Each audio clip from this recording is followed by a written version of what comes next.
നേരെ വാ, നേരെ വാ.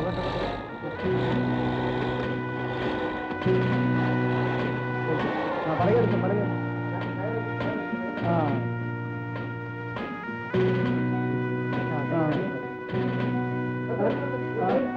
നോക്കി നോക്കി നോക്കില്ല.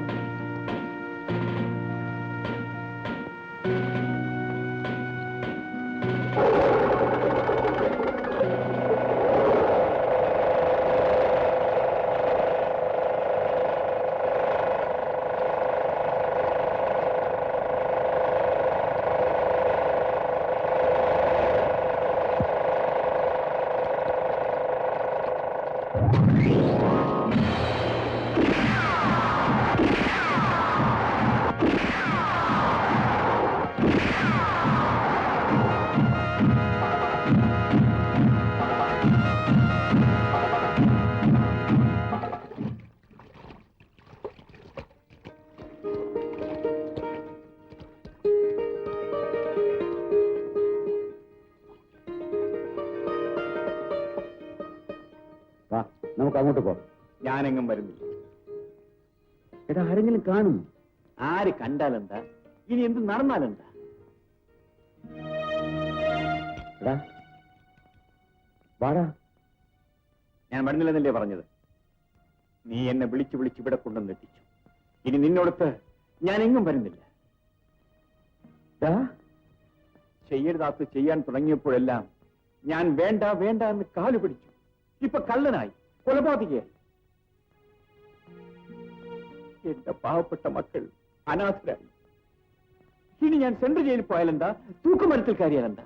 ഫാദറെ, ഞാൻ ചെയ്തതെല്ലാം എനിക്ക് വേണ്ടിയായിരുന്നോടാ? പിന്നെ ആർക്ക് വേണ്ടി? നിന്റെ ഉള്ളിൽ എപ്പോഴും പണക്കാരനാകാനുള്ള മോഹമാണ്. ഞാനത് മനസ്സിലാക്കാതെ നിന്നെ കണ്ണുമടച്ച് സ്നേഹിച്ചത് കൊണ്ടാണ് എന്റെ കുടുംബം തകർന്നത്. ഫാദറെ, മനസ്സറിയാതെ ആണടാ ഞാൻ ഈ വിലങ്ങിൽ കുടുങ്ങിയത്. ഒരിക്കലും വിട്ടുപിരിയില്ലെന്ന് പറഞ്ഞ നീ ആണോടായി സംസാരിക്കുന്നത്? അതേടാ, മാനം പോയി. എനിക്ക് മരിക്കാനെങ്കിലും കഴിയണമെങ്കിൽ നിന്നെ വിട്ടുപിരിഞ്ഞേ പറ്റൂ. ഫാദറെ, എന്റെ മനസാക്ഷി ചവിട്ടരുത്. മനസ്സാക്ഷി അങ്ങനെ നിനക്കുണ്ടോടാ? ഉണ്ടെങ്കിൽ എന്റെ കയ്യിൽ വീണ ഈ വിലങ്ങിൽ നിന്ന് രക്ഷപ്പെടാൻ എനിക്കൊരു വഴിയേ ഉള്ളൂ. നീ അത് ചെയ്തതാ. ഞാൻ എന്താണ് ചെയ്യേണ്ടത്? ഈ വിലങ്ങ് പൊട്ടിക്കാൻ കഴിയാത്തത് കൊണ്ട് എന്റെ കൈ ഇവിടെ വെച്ച് വെട്ടിമുറിച്ചിട്ടെങ്കിലും എന്നെ വിട്ടയക്കൂ. ഫാദറെ, ഇല്ലെങ്കിൽ നീ എന്നെ കൊല്ല. ഫാദറെ, നീ നിന്നെ തന്നെ മറക്കരുത്.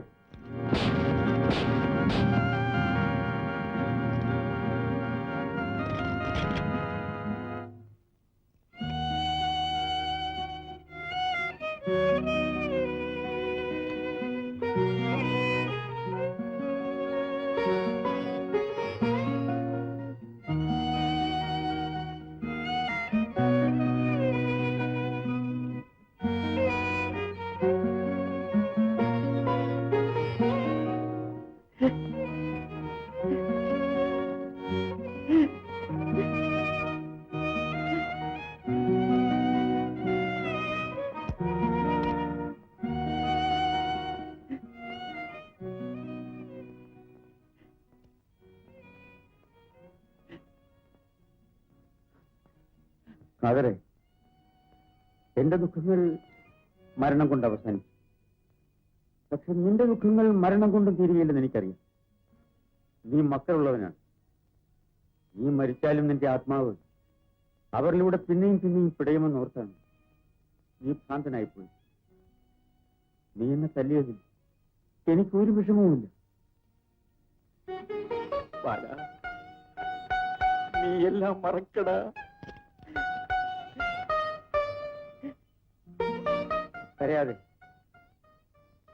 കരയാതെടാ. നീ ഞാനും തളർന്നു വീണിരിക്കുന്നത് ഒരക്കില്ലത്തില. അത് പണിഞ്ഞവനെ കണ്ടുപിടിക്കാനാണ് നിന്നെ കൊണ്ട് ഞാൻ തടവ് ചാടി. ഈ വിലങ്ങ് നമ്മ ചതിച്ചവന്റെ കയ്യിൽ വീഴും. അതെങ്ങനെയാടാ? ആദ്യം നമ്മൾ ഈ വിലങ്ങ് പൊട്ടി, എന്നിട്ട് നേരെ മദ്രാസ്. No excuse വാട്ട്എവർ. ആ പ്രതികളെ നിങ്ങളെ ഏൽപ്പിച്ചയച്ചത് വിനോദയാത്രയ്ക്കല്ല, വിചിത്രമായ ഒരു ക്രിമിനൽ കേസിന് തുമ്പുണ്ടാക്കാനാണ്. എക്സ്ക്യൂസ് മീ സർ, രണ്ടുപേരെയും ഒരുമിച്ച് വിലങ്ങ് വെച്ച് ആവശ്യമായ ബന്ധോസോടെ തന്നെയാണ് കൊണ്ടുപോയത്. എന്നിട്ട് അവർ പരസ്യമായി ചാടിപ്പോയി എന്ന് പറയാൻ നിങ്ങൾക്ക് ലജ്ജയില്ലേ മിസ്റ്റർ? ആ ഫെറി കിടക്കുന്നതിനിടയിൽ അങ്ങനൊരു സംഭവം ഉണ്ടാകുമെന്ന് ആരും പ്രതീക്ഷിച്ചില്ല. മിസ്റ്റർ ഗോപിനാഥ്, നിങ്ങളുടെ ഉത്തരവാദിത്വക്കുറവും അശ്രദ്ധയും കാരണം ഡിപ്പാർട്ട്മെന്റിന് ഒരിക്കലും തീരാത്ത അവമാനമാണ് ഉണ്ടായിരിക്കുന്നത്. നിങ്ങൾ കുറെ പേരെ ബുദ്ധിപൂർവ്വം പെരുമാറിയിരുന്നെങ്കിൽ ഈ അബദ്ധം ഉണ്ടാവുമായിരുന്നില്ല. ജീവനിൽ പൊതിവുള്ളവരാരും ആ കായലിൽ ചാടാൻ ധൈര്യപ്പെടില്ല സാർ. അപ്പോൾ അവർ മരിക്കാൻ വേണ്ടി തന്നെയായിരിക്കും ചാടിയത്. കാരണം അവരുടെ പേരുടെ കവർച്ച കേസും കൊലപാതകവും തെളിഞ്ഞാൽ രണ്ടുപേരും തൂക്കുമരത്തിൽ കയറേണ്ടി വരുമെന്ന് അവർക്കറിയാം. സാർ, എനിക്കൊരു അപേക്ഷയുണ്ട്. എന്റെ സർവീസിന് ഈ സംഭവം ഒരു കളങ്കമാണ്. ഡിപ്പാർട്ട്മെന്റിൽ നിന്ന് എന്ത് പണിഷ്മെന്റ് തന്നാലും ഞാൻ അനുഭവിച്ചോളാം. പക്ഷേ എന്റെ കയ്യിൽ നിന്ന് ചോർന്നു പോയി അവരെ ജീവനോടെയോ അല്ലാതെയോ പിടിച്ചേൽപ്പിക്കാനുള്ള ചുമതല ദയവ് ചെയ്ത് എനിക്ക് തന്നെ വിട്ടുതരണം.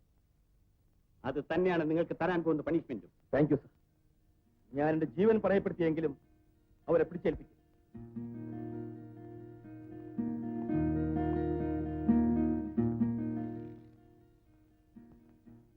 Yes, you can proceed.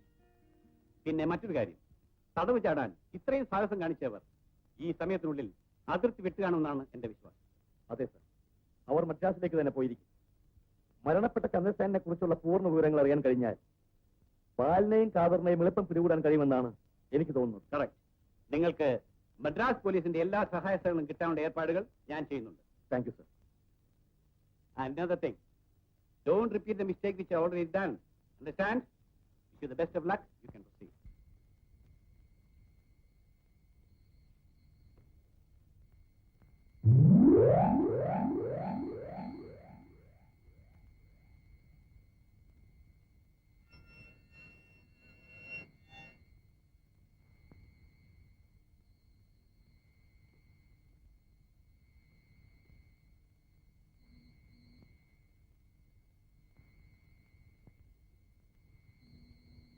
അയാൾ ചത്തതുകൊണ്ട് വീട് പൂട്ടിട്ടിരിക്കാനാ.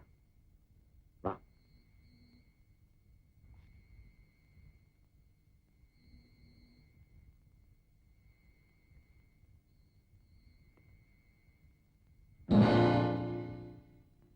ആരും ലൈറ്റ് ഇട്ടു.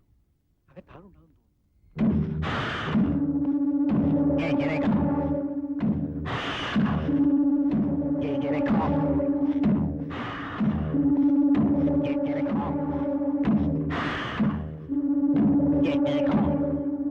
ആരാ അത്?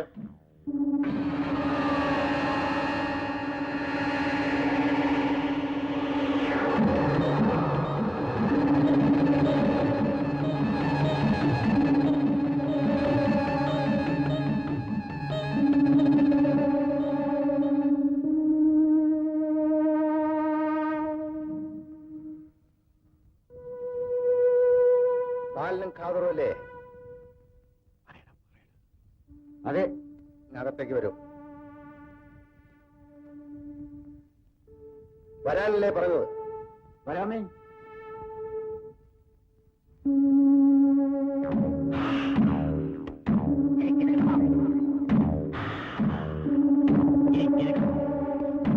എന്താ അവിടെ നിന്ന് കളഞ്ഞത്? ഇങ്ങോട്ട് വരും.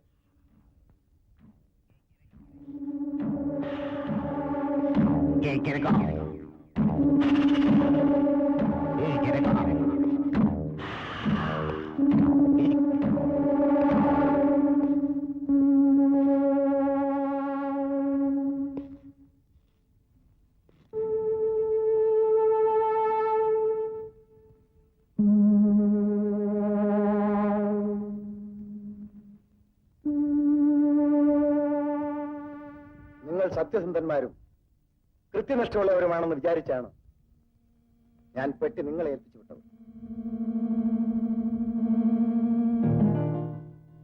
എന്താ രണ്ടുപേർക്കൊരു വല്ലാത്ത പരിഭ്രമം പോലെ? ഒന്നുമില്ല സാർ. സാറ് പറഞ്ഞ ആളിന്റെ കയ്യിൽ തന്നെ ഞങ്ങൾ പെട്ടുകൊണ്ട് ഏൽപ്പിച്ചു. എന്നിട്ട് ഇത്രയും ദിവസം എവിടെയായിരുന്നു? അന്നത്തെ വണ്ടിക്ക് തന്നെ തിരിക്കണമെന്നും ഇവിടെ വന്ന് വിവരം പറയണമെന്നും പറഞ്ഞിരുന്നല്ലേ? അതെ സർ, അവിടെ വെച്ച് ഞങ്ങളുടെ ഒരു സ്നേഹിതനെ കണ്ടു. അയാൾ 2-3 ദിവസത്തേക്ക് ഞങ്ങളെ വിട്ടില്ല. കൽക്കട്ടയിൽ നിങ്ങൾക്ക് സ്നേഹിതന്മാരുണ്ടോ? മലയാളികളില്ലാത്ത നാടുണ്ടോ സാർ?